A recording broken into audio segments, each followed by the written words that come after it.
if you don't want to be on.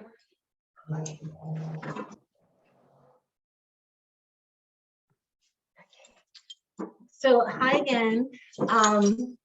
So yeah, and now you'll have access to this video to make it alongside me if you don't get to make it tonight. So I'm really excited to be part of this. I think it's important that we share the ways that we generate and maintain health and wellness within our community. And so my name's Julie and my pronouns are she and they. I was telling Kelly that I identify as a lay herbalist. Culturally, it's always been part of my life. I wrote here, like, I can remember as a kid and growing up, like fresh herbs and dried herbs being used as a source of seasoning. I remember herbal teas for like tummy aches and menses that my mom would make for me. And salves and alcoholadas for colds and flus. And then, and some things weren't intentional, like bay leaf every time we made beans, which I found out in my early 20s. Welcome, Keys. I found out in my early 20s is really good for flatulence. And so, you know, I used to wonder growing up, kids would be like, oh, if you eat beans, it makes you have gas. I never had gas, but I just thought it's because we were used to it because we ate beans all the time.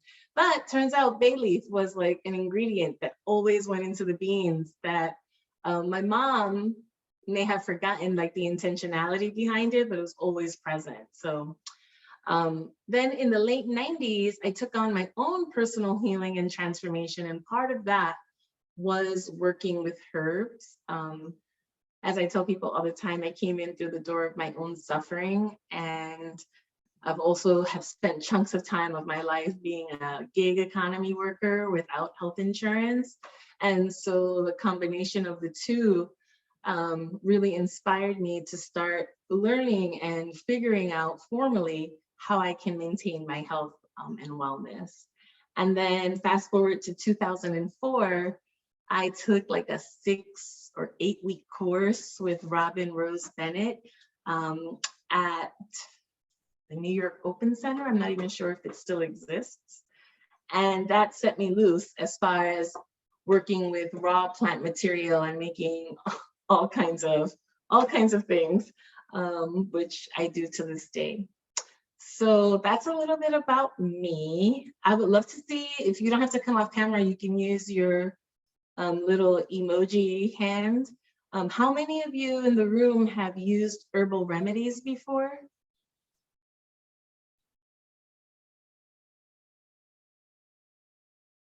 All right, okay. I think everybody in this room. All right. And how many in this room, how many of y'all have made herbal remedies for yourself or a loved one? Boom. All right, okay. All right, room. All right, I'm loving it, loving it. Well, this is super exciting. So I first wanted to start with like a grounding centering exercise, one of my favorites. And then just to give you the layout of the hour, I have like this very sweet garlic honey meditation. And then we'll move into the chopping and preparing. And as we prepare and make, I'll share with you kind of like in conversation, and you can unmute and ask questions. If I know the answer, I'll let you know. I know there's also collective wisdom in the room. I'll share some of like the wellness properties of garlic, of honey, and then this like superpower combo of fermented aged garlic and honey. So I'm gonna light a little plant medicine for us. I lit a little candle. I often like to do that when I make medicines, just to set an intention.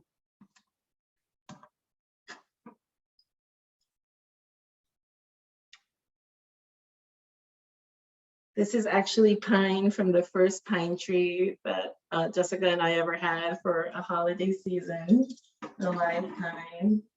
And we saved some of the branches.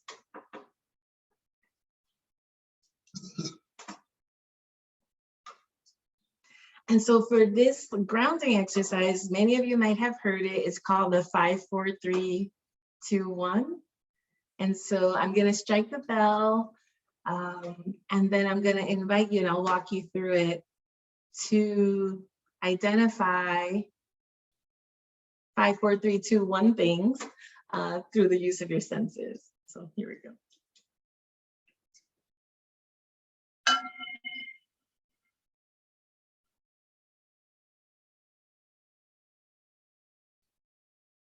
Taking a deep breath and just allowing yourself to fully arrive in the moment,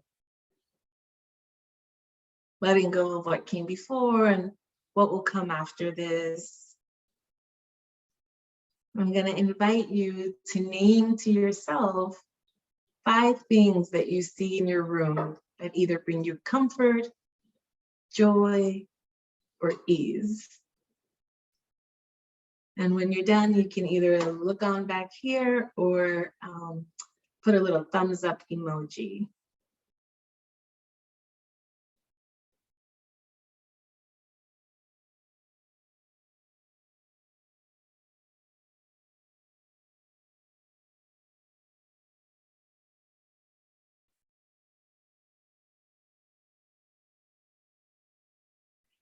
And then I'm going to invite you to connect with 4 things that you feel that bring you a sense of joy, ease, or comfort.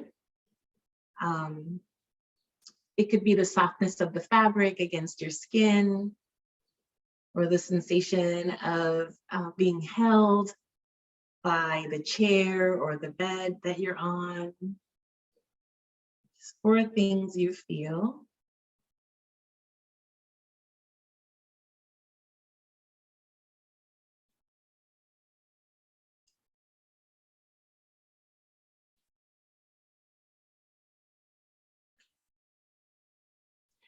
And then I invite you to listen in and listen out to 3 things that you hear that can bring you a sense of joy or comfort.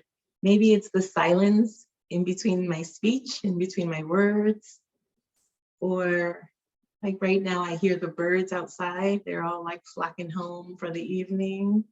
And that sounds quite lovely.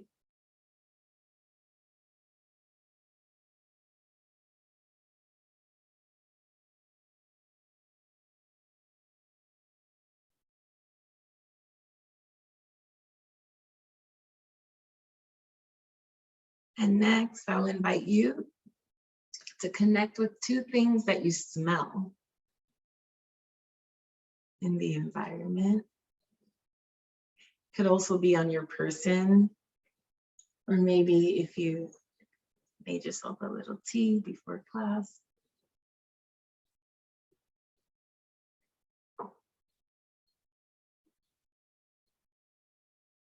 And then lastly, 1 thing that you taste. It could be like the remnants of that snack from earlier today. Maybe the taste of your own self. This is a great technique for when we're feeling anxious and kind of our energy is scattered and we're not necessarily feeling rooted in the self. And no one has to know that you're doing it. It's one of my favorites to kind of recenter, reorient, and ground in as I'm moving through the day.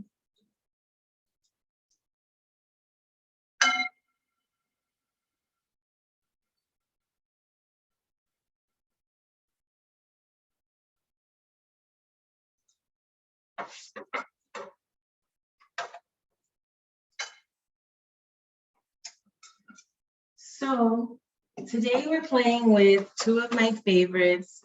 I think 2 of the oldest MVPs out there. Oh, there's something in the chat. I don't know if that's for me. Okay, that's good. That's good, Chioma. We all do our best. That's all we can do.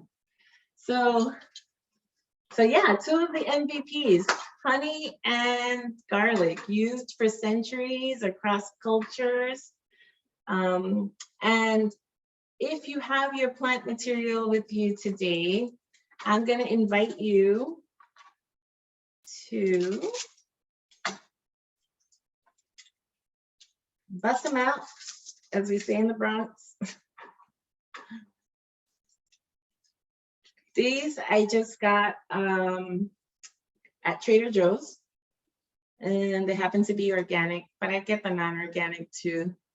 I'm gonna say that there's like the quote unquote, ideal given all the best circumstances and conditions as far as supplying and sourcing. And then there's like working with what you have. And I'm of the school of both. I've sometimes have looked up recipes or things and I'm like, where do I get this obscure thing from? And it can be like a barrier to be able to access this. And so one of my visions is, how do we keep it simple? How do we keep it connected to our ways of being? And now, how many of you here have used garlic and or honey in your cooking or herbal preparations before?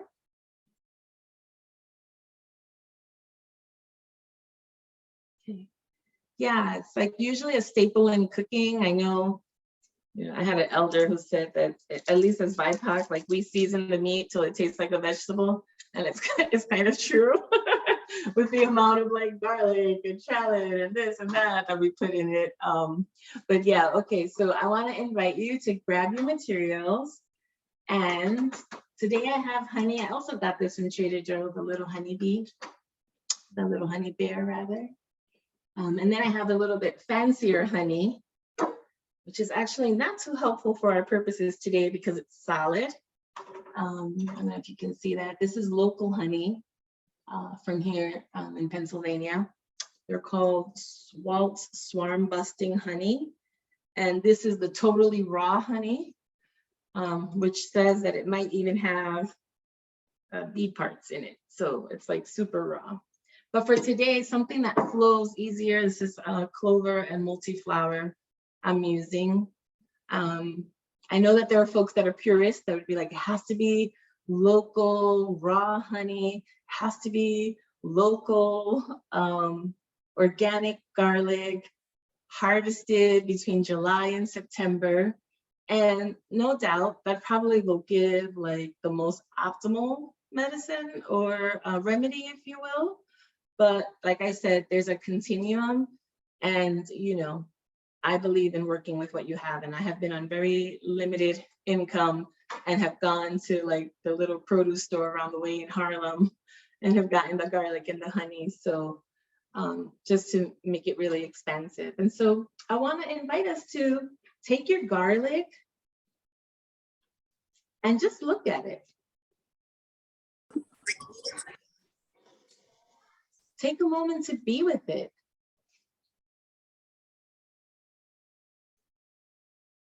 And your honey too.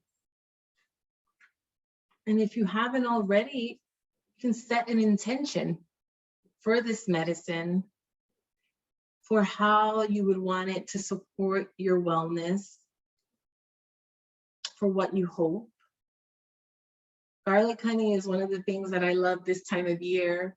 And if I didn't make it in the fall, then I'll make it now for immune support. I'm someone who can kind of get a little wonky with the change of season.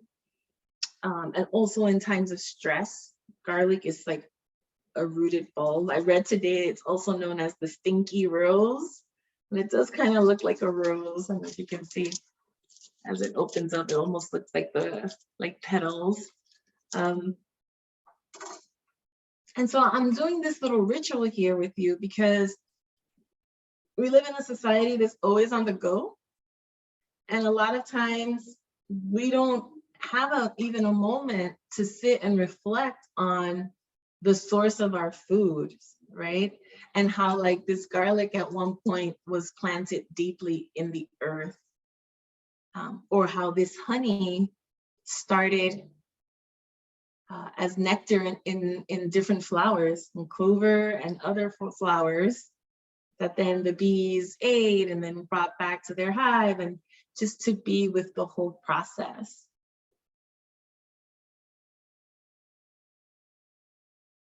Also, I invite you to notice if there are any feelings like, oh God, I don't want to get my hands sticky, or I really don't like the way the garlic sticks to me when I start chopping it. And you can just note that. Note what's arising in the moment. All of you and all of it is totally welcome.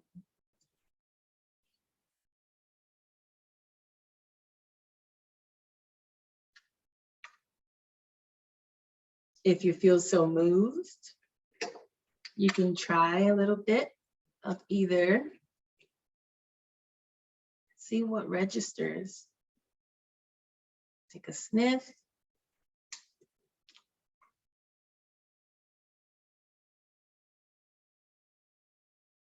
And smell the sweetness. Take a taste.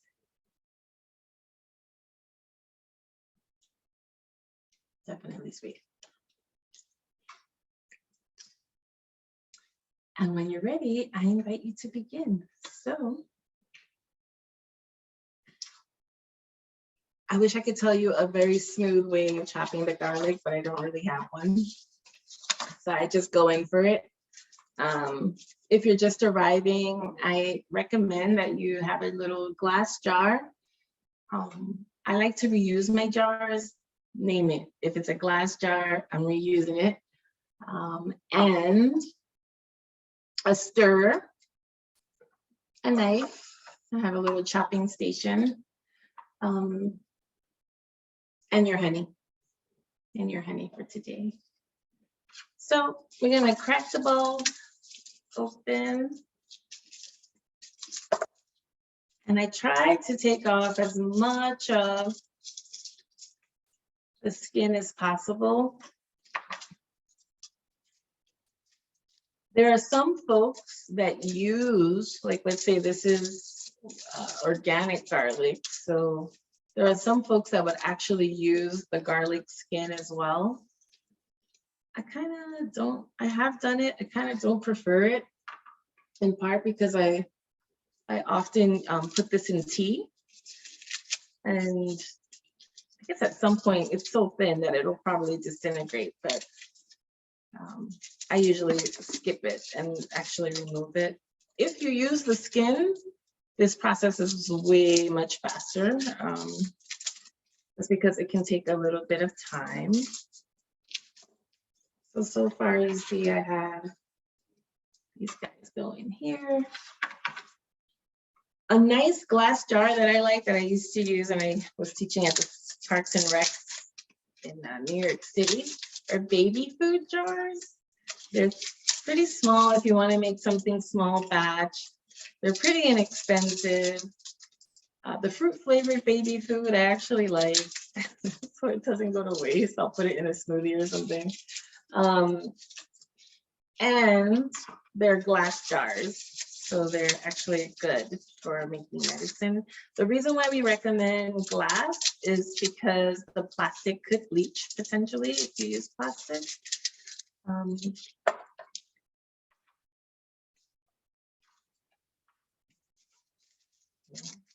Now I see why Rachel Ray be having like the completed version too, side by side. Next time. All right, so we have all the garlic kind of chopped. And so what can I tell you about garlic? Sometimes referred to as the stinky rose, a nutritional powerhouse packed with vitamins and minerals, supportive for most bodily systems. Various ancient civilizations used it for asthma, digestive disorder, heart disease, infections, respiratory disorders, tumors, and even intestinal worms. It still has a lot of those benefits and uses. I feel like modern science is starting to catch up with what the nonas and the nones knew, the grandpeas and have known for some time.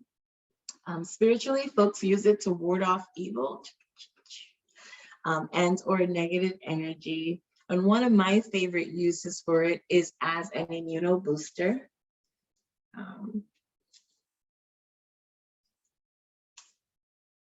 It is good to fight colds and flus. It's part of that immune boosting. And are you ready for this?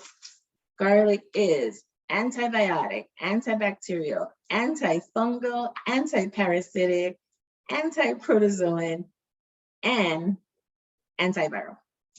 So it is a microorganism fighting superstar. I got sick recently. I was traveling in Tulsa and woke up one day and I was like, uh-oh. It wasn't COVID. I tested myself and started freaking out. But I definitely was not doing well, and I had a flight to catch in like 2 days. So I found the nearest Whole Foods and got garlic and ginger, turmeric, cayenne pepper, lemons, and we have black pepper. And I made what we call a jarabe, or like a potent, super boiled over, steeped tea that I drank all day, and it made such a huge difference.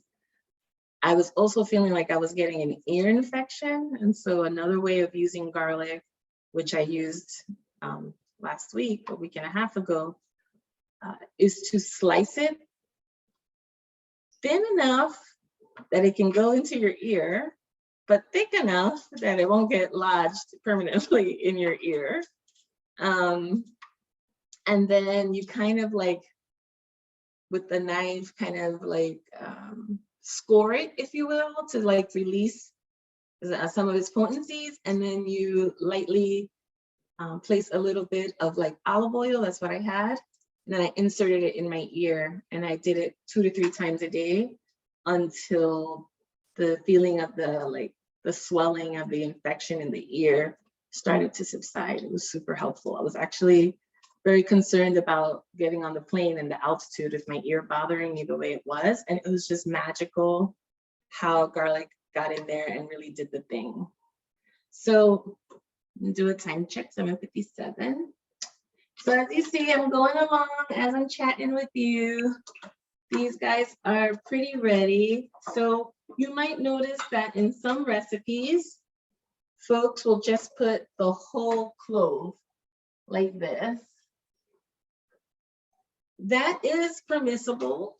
You know, whatever makes you happy. I recommend, I've never done it that way, in part because of the way that I was taught, but also I know that with herbal medicines, like as we are, if we masticate it, or the more surface of the actual raw material, the more potent the medicine can be. So leaving the garlic in the full clove would not necessarily maximize how strong this ferment can be. Although you might not want it very strong, in which case this would be another way of doing it. What is this? So something to be mindful of consumption. I don't know if you've seen that meme that it was like, do you even trust a recipe that only calls for 2 cloves of garlic? I love putting garlic in my cooking. If you're gonna be consuming it raw, I don't think there's an issue with like cooking it. You put as much as you like, right? But if you're gonna be consuming it raw, you wanna be mindful. I read that overconsumption of garlic can cause thinning of the blood. So it's something to be aware of. I think more so when it's raw, anyone can chime in, than when it's cooked, because it loses a lot of its properties as we cook it, as with most things. So except roots, but that's another story. So it's something to be mindful of as far as the consumption. If you're someone who's like, I absolutely love all of these healing benefits, I absolutely cannot stand garlic, you can find something called kyolic, liquid kyolic, let's spell it right, Kyolic. And this is extracted, concentrated, odorless garlic. And you can, if you're looking to support your bodily systems in a particular way, but you don't want to smell of garlic, or you don't like the smell of garlic, that would be one way of doing it. I know they sell it at like the Whole Foods. I'm sure Penn Herbs probably has it here in Philly. Westerly Food Market in New York City, for my New York folks that are on here, they also have it if you don't want to go to like the Whole Foods. And I've used it before. It's odorless-ish. You know, garlic has a strong smell. It's mostly odorless. You kind of smell it in the bottle, to be honest. But once you drink it, like, you won't be burping garlic. So FYI, one of the beauties of creating the garlic honey as well is that the garlic gets to stay raw, but the honey kind of neutralizes a bit of its pungency. So, hey Enid, it becomes a little bit more user-friendly, especially if that raw garlic is not your jam. So some surprising health benefits of garlic: supports blood pressure, lowers cholesterol, helps with heart disease, fights the cold and flu. For athletes, it supports with athletic performance, supports bones, memory, and skin. So, okay. Anyone have any? Oh, good. Someone get. Hi, Melinda. Welcome. Oh my goodness. I'm so happy. All my folks are here. Okay, so we're just peeling garlic. I don't know if you brought your stuff, but you're welcome to. No, okay. Don't worry, because this is being videoed, FYI, and you'll have access to the video. I think one of the stands for the Philly Herb Hub, which I'm super excited to be a part of, is to create a library of like people's medicines that we can access. Yeah, we got to kind of like write down the bones, right? Because no one's going to write it for us or tell the story the way we are. So that's kind of all that you've missed. I was sharing with folks that if you don't like garlic that much, you can get what's called liquid kyolic, which is an odorless garlic extraction. Supposed to have all of the medicinal properties of the raw garlic without you like burping garlic all day. And I was also sharing that one of the beauties of this recipe is that the garlic gets to stay raw, but the honey kind of tempers. In addition to honey having its own properties, will temper the pungency of the garlic. So I'm gonna do my Rachel Ray. Say if I was really Rachel Ray, I would have had like the done bottle, but I don't. But next time, you learn as you go, All right, so let me clear this real quick. Hold on, I can't waste any of this precious, precious garlic.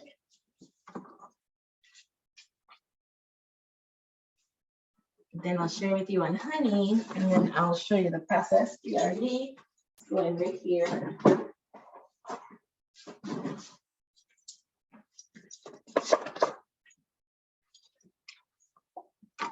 So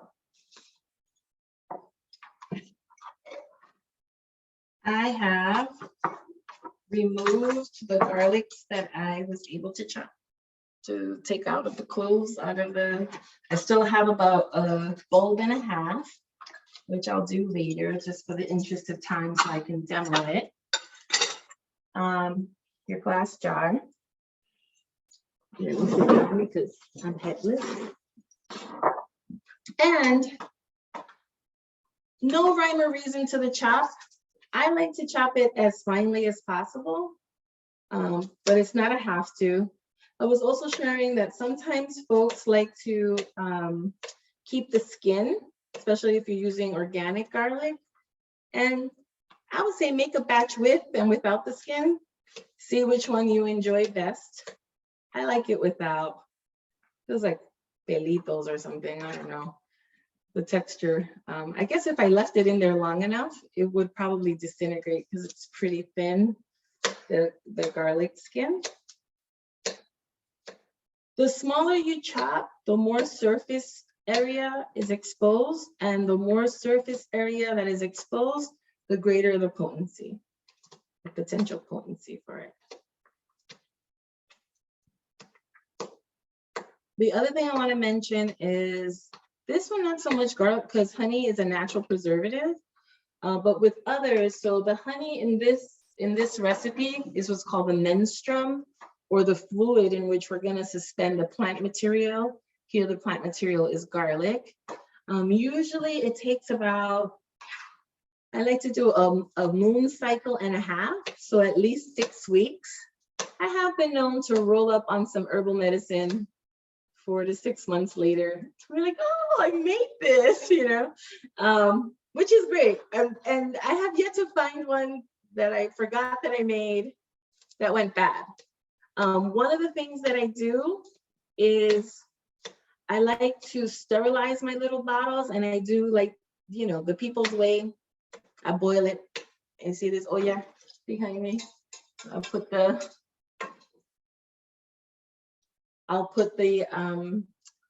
bottle and the lid. I'll boil it up, scoop it out, let it air dry, and then I'll use it that way. But another way too is when you make the medicine, regardless of your menstruum, when you make the remedy, is to fill it all the way to the tippy top. And by filling it all the way to the tippy top, when you seal it, when you close it, it creates a seal. So there's no air.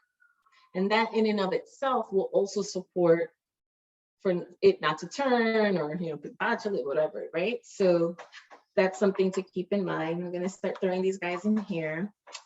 Sometimes folks want like a very like detailed, like 1 3/4 cloves of garlic, X number of ounces. I don't make remedies and or cook like that. I know some folks do, and I think it's the scientific aspect is really important. But for me, it's more about connecting with it.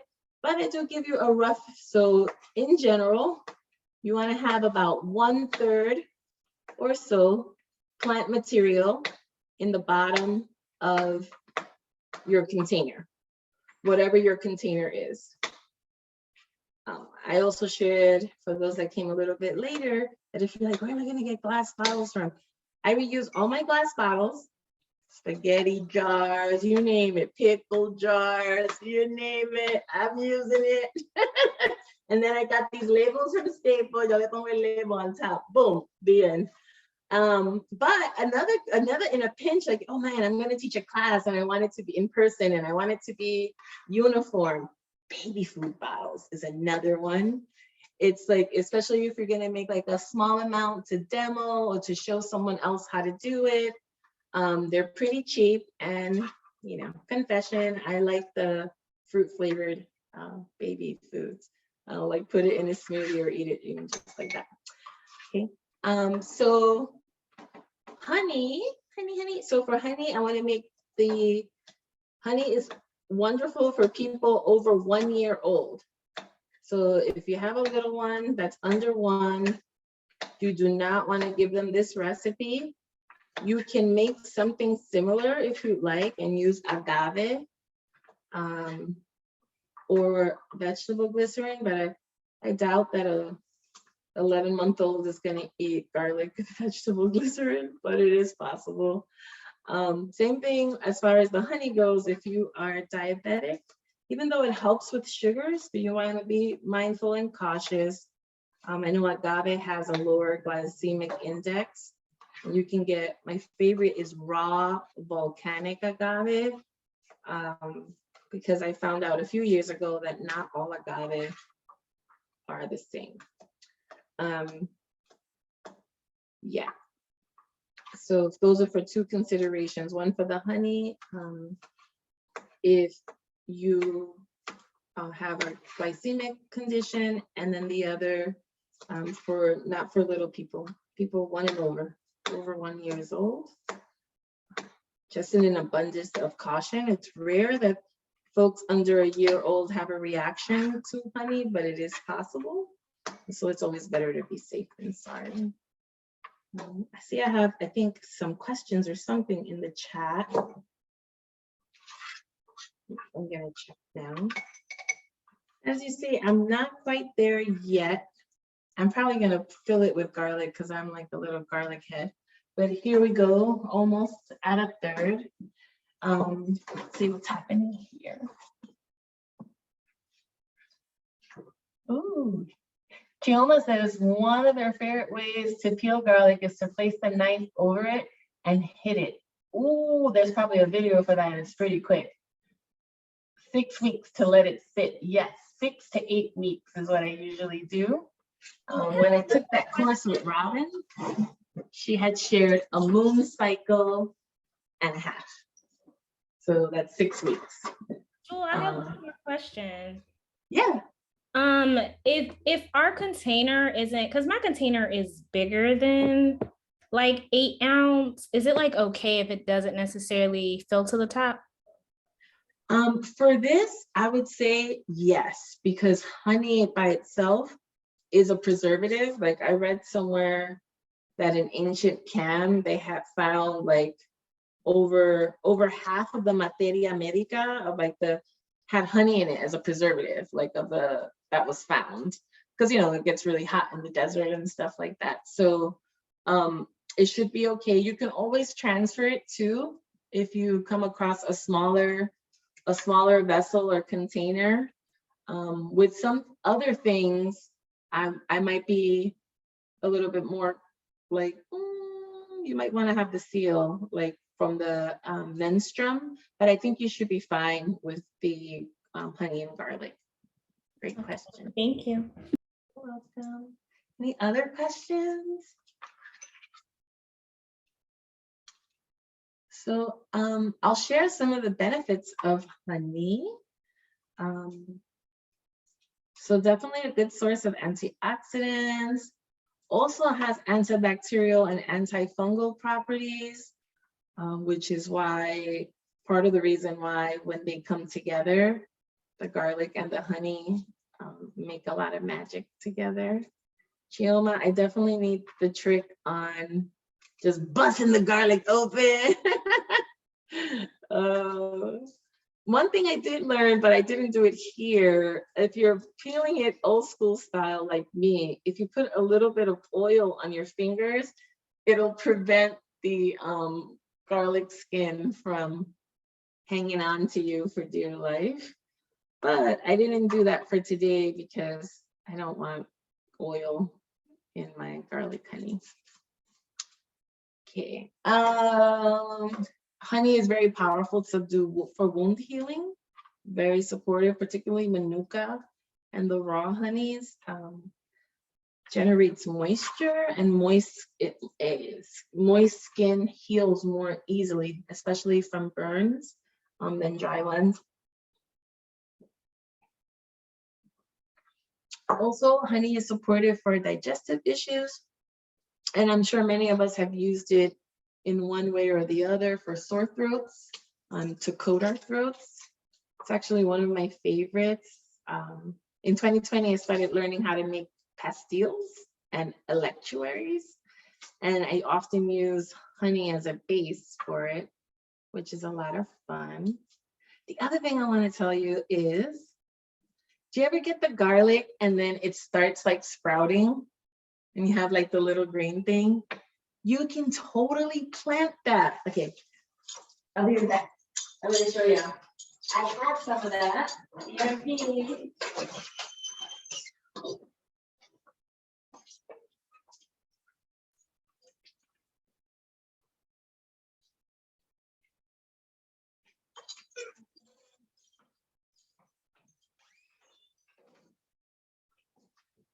This is my baby garlic. Do you see it?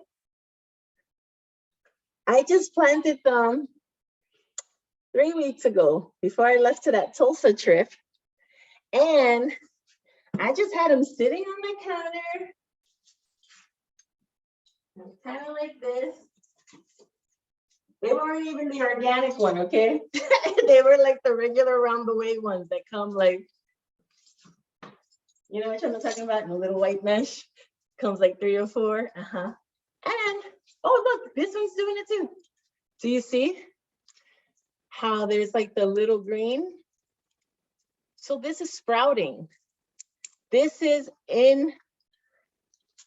all alive, but this is alive on a whole nother level, right? Because it's like actually generating itself from within itself. And so I took them.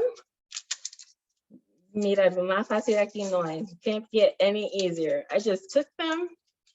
I took the casing or the shell off of them, like this.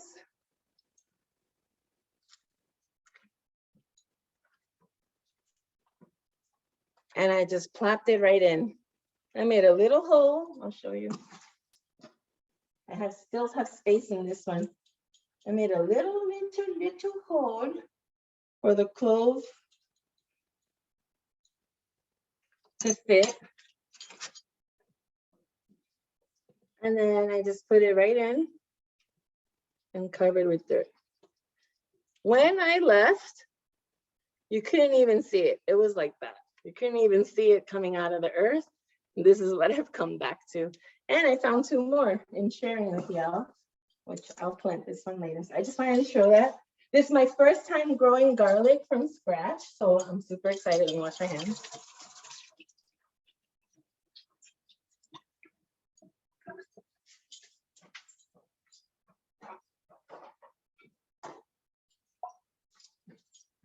So sometimes you're in the kitchen, you're making your stuff, and surprises happen like this. And so I'll keep you posted, like what happens with the garlic. All right, so I shared a little bit about garlic. I shared a little bit about honey. And so benefits of garlic honey, the dance. But before I get there, any questions, comments, considerations, tips, recommendations? No, I just love that you shared that we can like plant that. Because I always see it, I'm like, oh my God, this isn't good. I was one of folks. Yes. Yes. Yes, Chioma, we totally can. I used to be one of those people that would be like, oh, it's sprouting, I gotta throw it out. And then so many years ago, a mentor was like, what are you doing? This is like sprouting. It's like, it's super alive. like it's actually growing. It's actually a very auspicious time to eat it. And I was like, oh, that's not how I was raised. But yes, you can eat them. So now I eat them when they're like that. And I've been meaning to plant them, but I never got around to it. And then this manifested, and so I did this season. So Chi, when you come over, we can look at the status of the, I also had an onion that did the same thing, and I put the onion out there. You can make this, just FYI, you can use different raw plant material. It doesn't have to be garlic. It'll have different properties, obviously, but you can make it with ginger. You can make it with any leek or onion, turmeric, elecampane. I've made it in different kinds of ways. If you make it with onion has a high water content.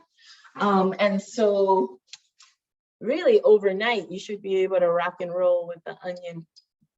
Let's see here, I have another question. Yay.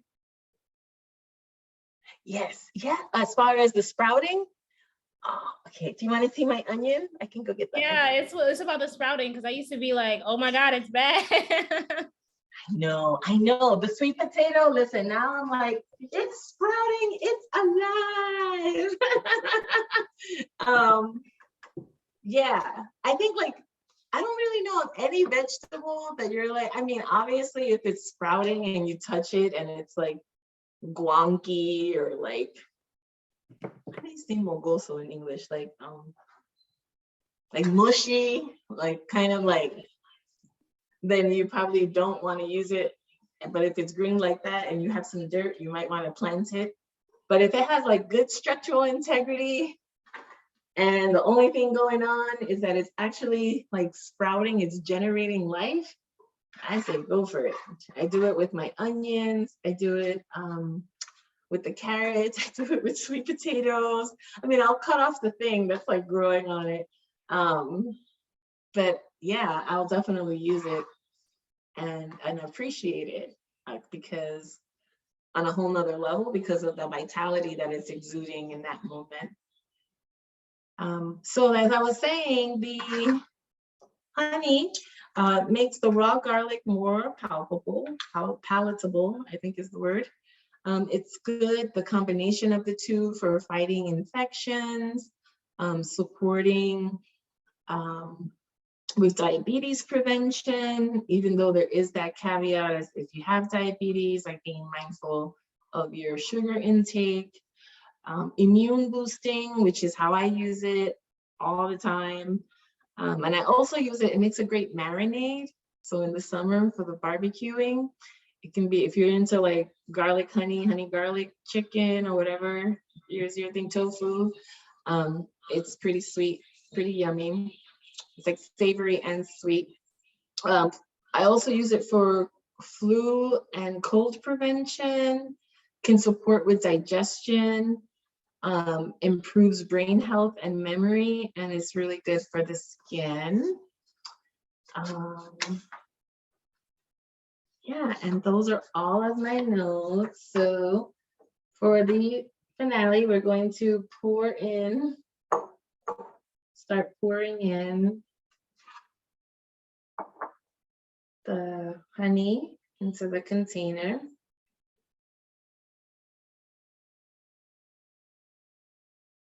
If you want to buy local honey or raw honey and not pay a grip, I find that going to the farmers markets, you can get a good deal.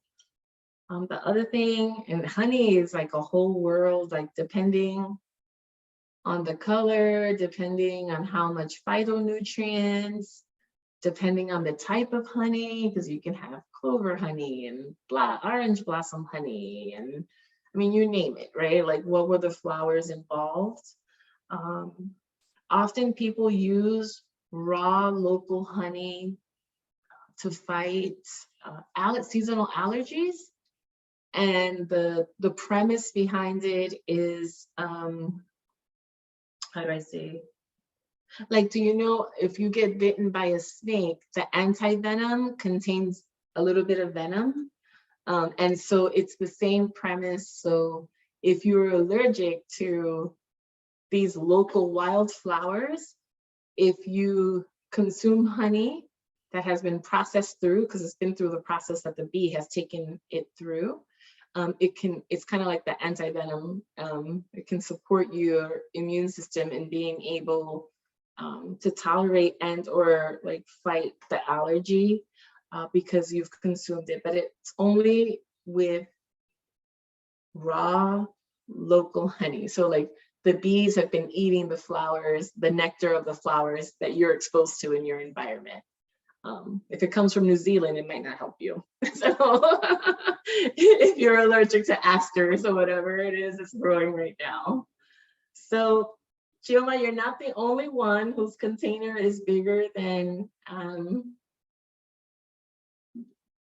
the amount of honey I have, but this will be fine for tonight. As you can tell, I like to get every little drip out. And then because my memory is not what it used to be, I usually create a little label. Tomorrow I'll probably add more honey to it. For tonight. And I just got these from Staples. They're just like regular label makers. I handwrite it with a permanent marker.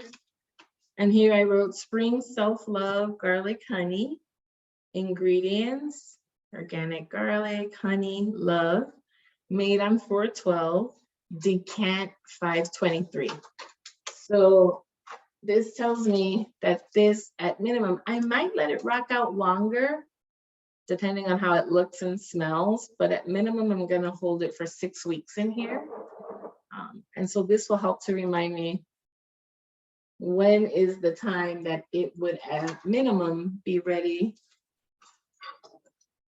Sometimes with some folks, they put like a little piece of parchment paper or a little piece of like even saran wrap, even though some folks are like, but that's plastic, and you know, do what makes you feel comfortable. Particularly if the menstruum, here the menstruum is honey, but sometimes if you use vinegar, whether white vinegar or apple cider vinegar, what can happen is that it starts eating your tapa, it starts corroding it.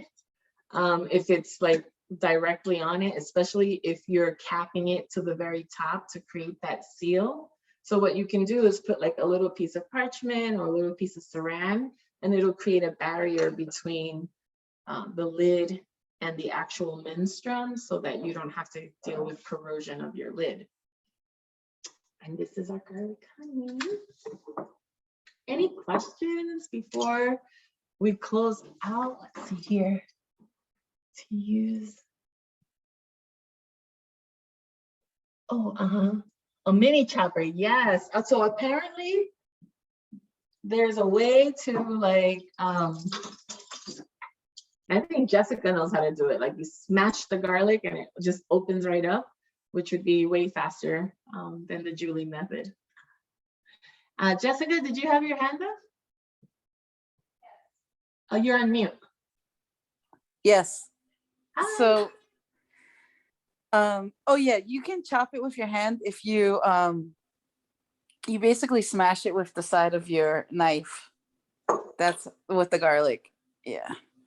But my question was, how long do we keep the garlic in the menstruum of honey? And then can you eat the garlic when you take it out the honey? Great questions. So at minimum, I give it the 6 weeks. This is gonna live in here until I finish it.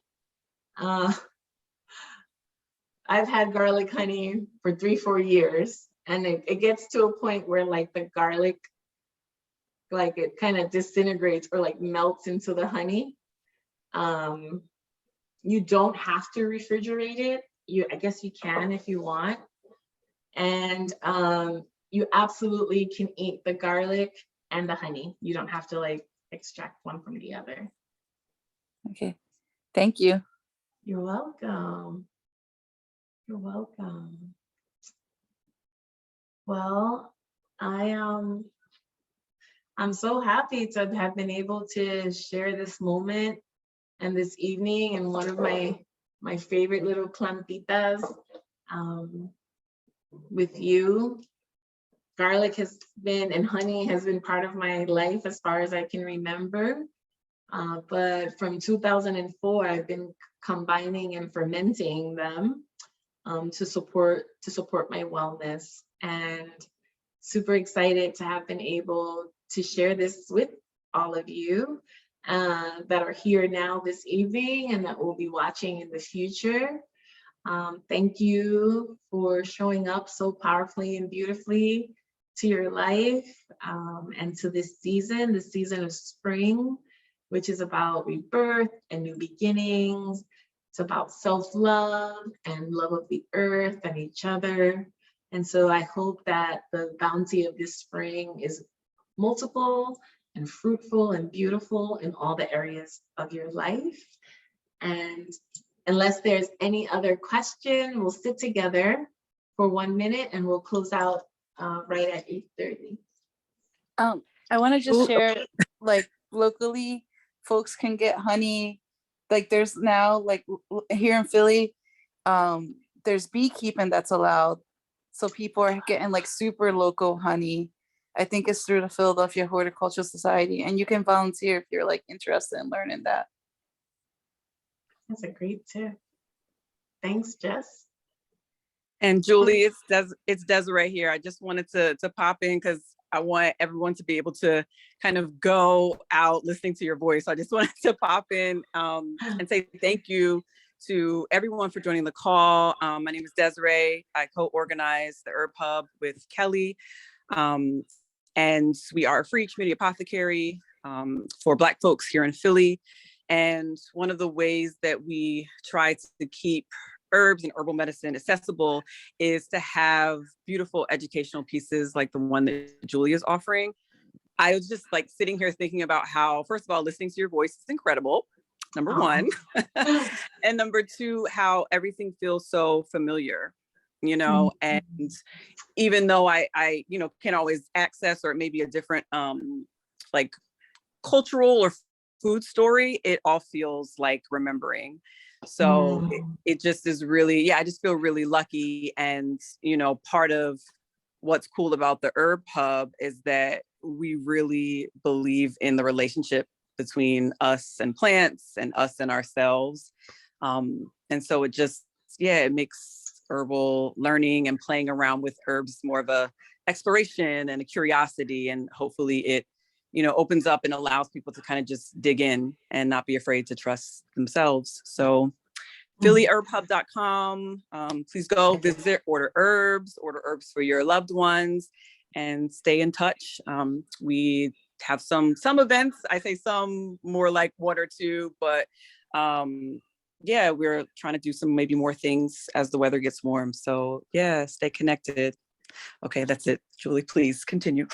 Thank you. Thank you. Thank you. Yeah, definitely check out Philly Herb Hub. It's a huge resource for community here.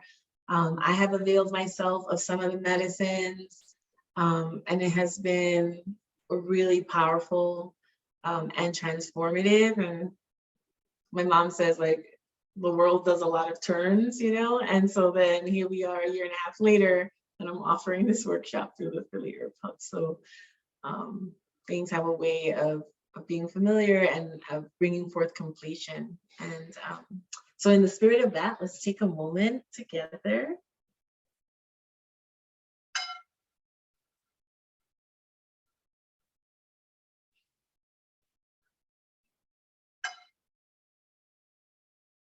Just allowing ourselves to like land into the sound. This singing bowl is tuned to the heart frequency.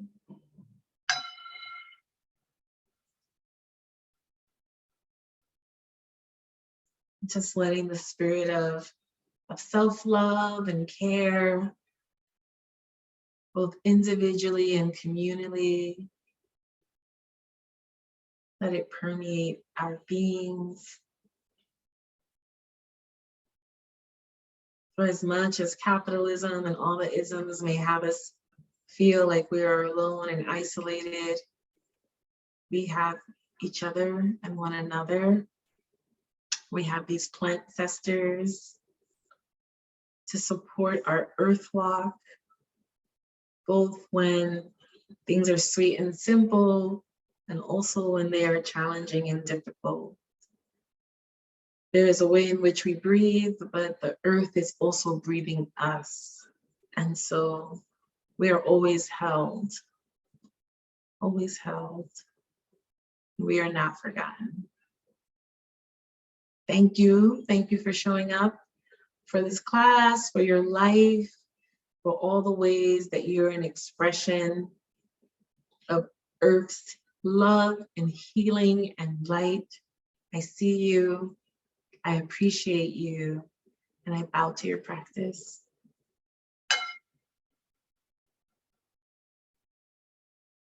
May any and all goodness from our individual and collective practice this evening, may that goodness benefit all beings. May all beings be free of suffering, its causes and conditions. May all beings be free.